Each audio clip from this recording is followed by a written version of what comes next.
So after 7 days of full action at Cowsweek, where it was wall-to-wall boats and racing, what better a thing to do to relax and unwind than to drive 8 hours north to Scotland to take part in some racing myself. And here we are at the RS400 Nationals up at North Berwick in East Lothian, just to the east of Edinburgh. And what a place it is. I've never been here before, neither has my faithful, long-serving crew Ellie, who's doing the filming. And what a spectacular place it is. It's like being in the Caribbean. It looks beautiful, breeze is up, we've got a huge expanse of water out there. We're going to play.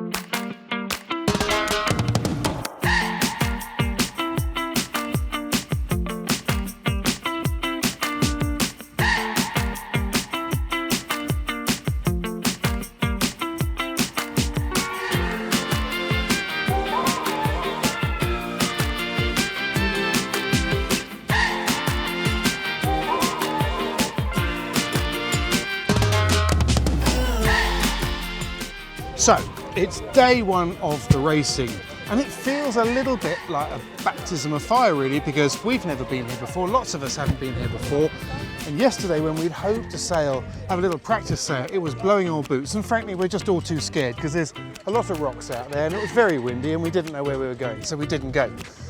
We went out this morning and it still looked quite windy, but what a place, it was absolutely superb. So, let's find out who did well. Now I happen to know, because I could see them for once, that Chris Eames and Rachel Tilley were right out the front in the first race. I'm just going to find out whether they did actually do it or not. Hi Chris, you all right? Yes, good, I'm just going to hold that in front of you. So now we saw you going round in the leads, but you know, from my vantage point, a little bit further down the fleet. I don't know whether you pulled it off or not in the first race. Did you do it? Yes, yeah. So we rounded the first winter mark in about 6th, and then we got a good jibe set at the winter mark. It seemed to be, it's got a nice puff down the left downwind as you look. So yeah, no, it's good. Those conditions are perfect for a 400, just sort of like get up and play on the downwinds. So yeah. Have you sailed here before? Not for a very long time. I sailed here about 10 years ago. It's an interesting place, isn't it? It's quite tricky. I mean, they said, in the briefing yesterday, they said to us, it's a great big clean expanse of water, and then we go upwind, there's a great big rock at the top of it. yeah, no, definitely. Like, they sort of focused on the briefing on the like tide being slightly less strong inshore and convergence, but they didn't talk about, as you say, that rock. And there's like a bit of a sort of wind shadow underneath it, I think, and then there's sort of all sorts of wind swerving around it as well. Which, it was really weird, wasn't it? It was quite difficult to read which side of that to go, particularly downwind, wasn't it? Yeah, definitely.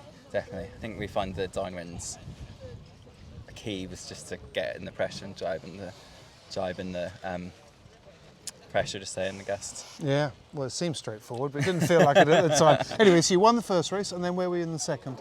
We got a second in the second race. So, nice.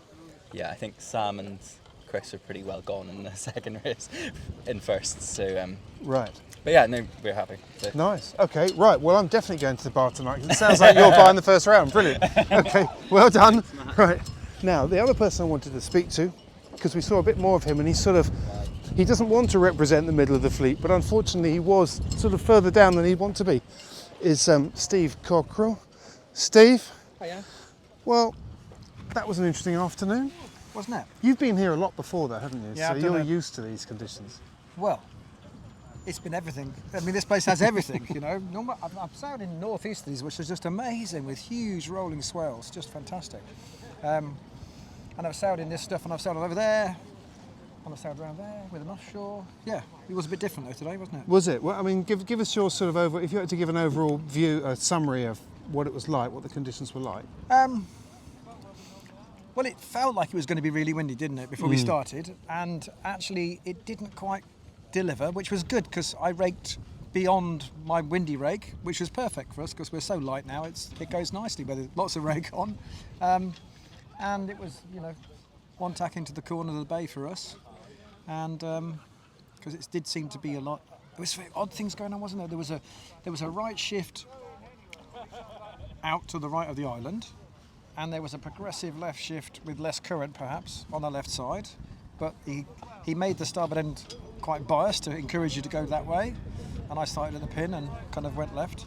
Might have started a bit too early on the second race, I'm not sure yet. Might be OCS too nice. Uh-oh. Might be, don't know, it did look too nice. Yeah. Somebody was driving around though, weren't they? They were, yes. Just yeah, hoping that's that was true. You know, when Yeah. that happens, you just think it's you, but I think, no, it was a good start, just go. Yeah. So, The downwind legs were tricky though, weren't they? Because I found those really difficult to read. Upwind was less of an issue. It seemed to be you had to really go left, but downwind it was tricky. it was odd. If you could jibe straight away and get punch out to the wind on the left, effectively thinking about the island, the wind to the right of the island, there was a bit of wind down there, and if you could punch early out to that, you could then go, but then you could sail out of the breeze as well. So you almost had to keep jibing in that pressure down. Yeah. I think that's my. Actually, I shouldn't tell anybody, but I think that's what I might do tomorrow. Well, I'm afraid it's all recorded now. Okay, sorry. Well, there you go. We're all going to be up there with you. Where did you where did you end up in the first? First and race second? third. I dropped a point there. Jibed at the wrong time that we would mark. So that's my fault. And the second race where we broke the spinnaker pole, so I don't think we're kind of counting that one. Let's hope we don't count that one. Yeah. Bummer. Oh well, too bad. Oh well. Could be worse. Yeah. It was a good fun day, wasn't it? It was. Wasn't Really it? enjoyed it. Superb. What a great venue this is. Yeah, I love it. All Not those being there guys that before, missed it. I love it. Yeah, Yes, they're going to be jealous. They are. Right, let's go and find some more people. Cool. Cheers. Thanks, Steve. Right, well, that's interesting. I think we might just go and see if we can find Sam and Chris, because it sounds like they won the second race, so we'll do a quick little whistle up here. I bet they're all the way up the other end. is it 35 boats? I think we've got 35 boats in the fleet for the Nationals. Is that right? Oops. So let's have a look. Where are they? They're probably up here somewhere.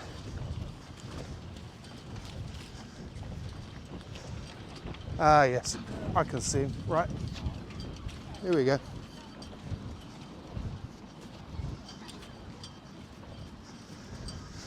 Dee, dee, dee. Right. Here's Sam, looking cool as a cucumber as usual. It's quite irritating sometimes, actually. How you doing? Yeah, good. How was your day? I think you tell us. How was your day? Yeah, pretty good. Yes, we got a 2-1. So, yeah, just felt really nice. Couldn't help for any better, could you, on the first day of an event like this? Yeah, it was really good. We had a little talk after the gym yesterday. Gave us a lot of sort of our strategy for the day. So we followed a lot of what he said and ignored the bits, some bits that weren't so relevant. But Well, that's quite impressive because I was with you and you didn't write any of it down. I wrote loads down. yes, all up there. Clearly. Hopefully. But no, it just seemed to, we just seemed to keep it rolling really nicely through that little bit chop we had, and just seemed to, crisp at the front, giving us all that weight and fitness. Just helped drive the boat really nicely. Yeah, and it was a cracking day, wasn't it? I mean, it felt like it was yeah. going to be really windy around the corner. And when we got round there, it wasn't actually quite as windy. Yeah, which was great because that meant there was something there for everyone. You know, when it gets really breezy and us big guys can just power away, it's great for us. But as a fleet, having a day like that, sort of, probably topping out close to 15 knots, that's perfect. We've got, when you see the mix of guys that are up there, you've got Chris and Rachel, who are competing sort of directly against us, and we're chalk and cheese. So it's just great. It's going to be a busy week for you. You're We going to have to hope so. stay away from the bar. I know. I bet you don't. We'll see. All right, well done, Sam. No, thank you very Good much. stuff. Cheers. Cheers. Well, there you go. One day, and we've already got 2 rockstar crews on equal points. Can't start much better than that, can you? Right, time for us to go to the bar. See you later.